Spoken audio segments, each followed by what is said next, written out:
We are back with another chapter of Blue Exorcist to start off the new year. And not only that, the third season of the anime has officially started airing. So, Blue Exorcist finally is back with its anime manga airing at the exact same time, so let's get hyped about it. And we had a pretty good chapter this week, and things went by relatively quickly.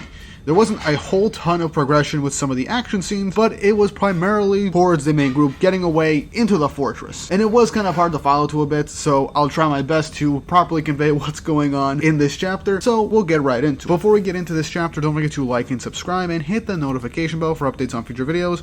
Really helps, and it shows you guys enjoy the content I make here on the channel and you want to see more. Now, with all that out of the way, let's get right into the chapter. So chapter 147 of Blue Exorcist, titled Of One Cloth Burning. And we start off with a really beautiful color spread of the main cast of Blue Exorcist, and honestly, this is just beautiful. Celebrating the new year, celebrating everything. I love these color spreads and color pages. It's all just beautiful. But anyway, we start this chapter off from where we left off last week, where with Shura facing off against Asmodeus. And he begins to say that he has a keen nose. He can tell that she's both young and old, referring to the whole reincarnation thing that we found out in her solo arc earlier on in the series, going through her origins and her connections with the giant snake demon whose name escapes me at the moment. He goes on to say that she is as cold as ice and as hot as a flame. Once a vessel of strength, you have since weakened. Furthermore, you are overflowing with life, yet sense death close at hand. That precarious balance makes you totally my type. Again, Asmodeus is the king of lust, so it's safe to say this guy is getting turned on? Okay, let's move on to the actual fight. Anyway, Shura begins to launch an ice attack, trying to pierce Asmodeus with a bunch of ice spears. However, that doesn't really do too much. He just coughs with a little blood.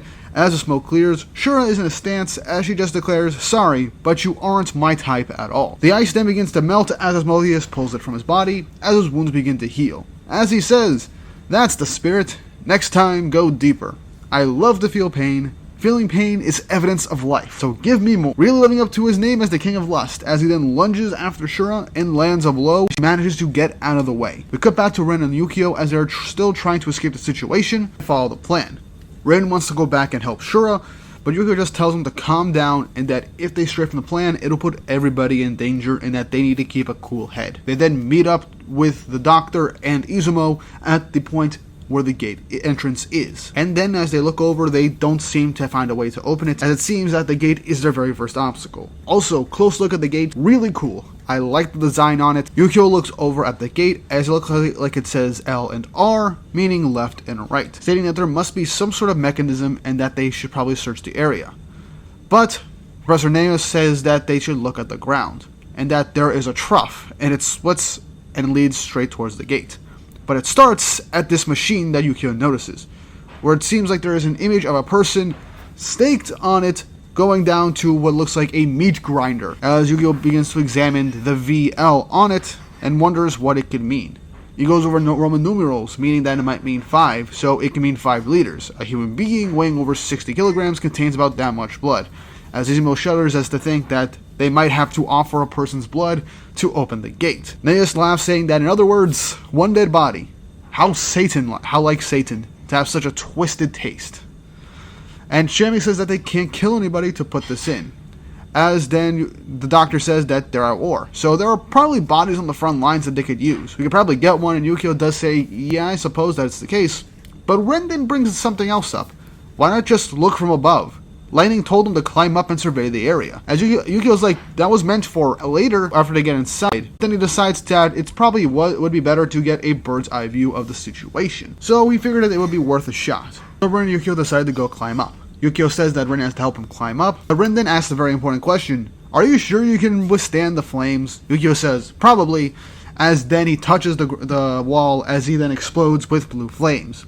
But it's revealed that he is in fact okay and can withstand the flames. Yukio pauses for a moment and tells Rin that they have to get going. Yukio gets on Rin's back, as Rin then begins to jump and climb over the wall. We then cut back to Osceola and Amon's fight, as Osceola is pushing Amon just a little bit, as now he's starting to get really annoyed that Osceola isn't going down sooner than he expected.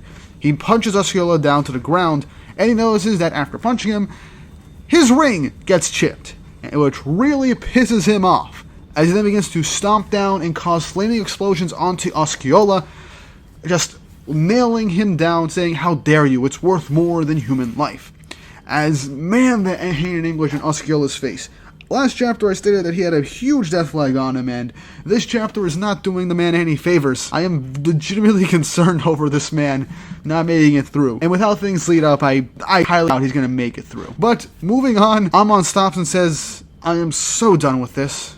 And he says, I need a reset. As then maniacally says, he's gonna burst his heart and go supernova, which will level everything in a 10-kilometer radius. I did the math, that's about 6 miles. That is a lot, which utterly shocks Osceola. Amon goes on to say that if I blow all this away, Iblis and Daddy Satan will be so pleased. Too bad it takes about 600 seconds to do it. Obviously, something that the manga has to do in order to add a bit more extra tension instead of having him go supernova right away is a build-up / charging time, which that is about 10 minutes. So Osceola has 10 minutes to beat Amon before he blows everything to Kingdom Come. Will he be able to do this? I have no clue. He's on the ground bleeding out with immense burning and pain. Osceola then asks why is he willing to throw his life away like that, as Amon just hits him with another attack saying, just die already. My heart goes to sleep then reawakens, and I've already secured a new vessel to possess. Don't assume I have human limitations. As he says, for I am the Sun King, as we get a panel blocking his face, as we see above his head, as I believe that is his heart. And that is where he was going to go supernova. Rin and Yukio then get to the top of the wall as they then begin to look down and see the whole wide-scaping landscape that Satan has created for his whole giant fortress. As Yukio says, it is quite the view. Rin tells Yukio to head down, as he says that can't be good, as things don't seem to be going as well in the front lines as well, as I believe what he's seeing is Amon's heart about to go supernova. And then Yukio looks down and says, what? As they see a huge abyss that is on the other side of the gate that they're trying to find a way into. Meaning that the gate seems to be a trap. It was never meant to be opened. It was a ruse. So they can't get in. Yukio then stops after reporting to Nuis and everyone else about the ruse. He starts to think, and at the letters, there's one on each side. There has to be something else, some other meaning. But Rin points out once more, Rin being very observant this chapter, and I really love it, as if Yukio was alone, he might have taken longer to figure things out. And I think Rin's straightforward nature actually does help this. He goes on to say that there's kind of a design to it, as he tells Yukio to look down and to see that there are things visible on the ground. As what it seems like are letters and numbers sprawled across the landscape if you really look hard enough. Yukio then mentions that it is Eastern Arabic numerals. The numerals used in Arabic-speaking nations, as he begins to list off each and every one of them from 1 to 7. 7 being the V that he's seen, as he goes on to say VL, meaning that they have to go under the V. Rin and Yukio then go down from the wall on the side of the battlefield where they noticed all of these things. Yukio then goes to the wall, moves aside what seems to be some dust and debris, knocks on it, and then kicks it in, as he's found a way in. The whole gate was a ruse, and the actual entrance was hidden, and it was a very Satan-like twist. Noah says that they're going to be heading their way, even though it's quite the distance. Yukio tells them to be careful, as all of them get on their demon horses and begin to head towards Rin and Yukio. As they stop, as they notice Shura fighting against Asmodeus. Shura notices that they've gotten there, but she's looking very weary. She is exhausted from her fight, and then we also have no idea how long this fight has been going on, and if she's used up a ton of the Frost King's blessings. Asmodeus goes on to say, I do love to be tormented, but I also love to dish it out. Rin and Yukio notice the fight as well, as they are in close proximity. Rin wants to go over and help Shura, but Yukio says, don't forget what happened. We have to stay to the plan. He asks Mr. Nois what they should do, and apparently they have to look for a chance to slip past them. Shura notices and goes on to just call the demon a freak. Asmodeus goes on to say that she doesn't understand. Demons with ranks like him and Amon aren't as strong as the Baal. But, as they can see, the bodies they possess aren't under much of the strain that they normally would, and they don't spoil as fast, since they're in Satan's territory. Plus, they can find replacements fairly quickly. It's a pretty sweet position for them to be in. Shura looks at him and gives it away. She makes a quick glance to her left, as Asmodeus notices. He then says, that's why I never truly feel alive, as he launches and spins his club past Shura towards her allies. And at the last second, it hits the walls, causing an explosion as everybody begins to run. Shura runs over, using serpentine scales to create an ice wall to protect her allies, so that they don't get caught in the fight. But Asmodeus bursts through the wall again, landing a huge blow, knocking a bunch of the Grigori guards away from what I can see, and knocking Shura down, but she manages to make a quick landing, thus making a giant ice pillar to protect her allies and also try and keep Asmodeus away. But that takes a lot of energy from her, and she thus falls to the ground. Asmodeus then steps on her hand as he begins to say, pain, fear, dismay.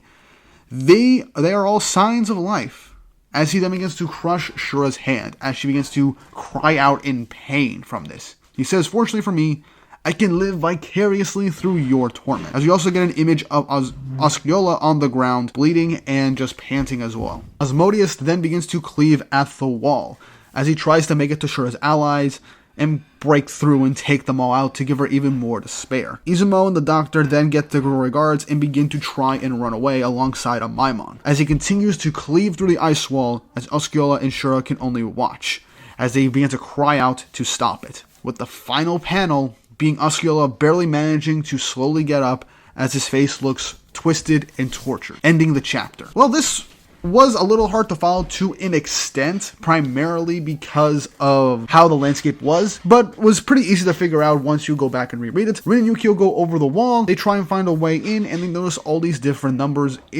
from Arabic-speaking nations. Find a hidden passageway underneath the V gate, and it is on the other side of the wall, where Shura is having her fight. And from what I can tell, the Osceola battle is not too far away, and thus he can see what's going on. And with Osceola the way he is, I feel like we will see the war cry that he has in his back pocket that Lightning told him not to use. So that might be what we'll end up seeing in this future chapters. Osceola will use his war cry, and that'll probably give him and Shura the chance to take out their demon opponents before Amon goes supernova and before Asmodeus makes it to their allies before they can get inside the gate. This chapter is primarily meant to give us a sense of despair and a low moment, especially for Shura and Asmodeus, as right now they're both incredibly exhausted and badly injured from their fights against opponents that seemingly have not taken any actual damage and brushed off all of their attacks like they were nothing. Thus, adding more to the despair that they're feeling, as they might not be able to save their allies from this very desperate situation. Now, obviously, I feel like it'll either be Osceola will use his war cry to save the day somehow, or Rin, at the end of the day, will just ignore orders and just go right in for the kill to take out Amon and Asmodeus using his demon flames. Maybe Shiemi and Yukio will use their powers, same with Izuno, to actually fight off these demons before anything happens, but we all just gotta wait and see what happens next. I'm excited for the future of Blue Exorcist. This year is gonna be crazy with the anime coming back and the manga going forward, so here's hoping that things play out great and that this future fight ends up giving us some really big payoffs. But what did you guys think of this chapter? Leave your thoughts and opinions in the comment section down below. If you haven't already, like and subscribe, hit the notification bell for updates on future videos. Really helps, and it shows you guys enjoy the content I make here on the channel and you want to see more. And with all that said and done, I hope you all have an awesome day.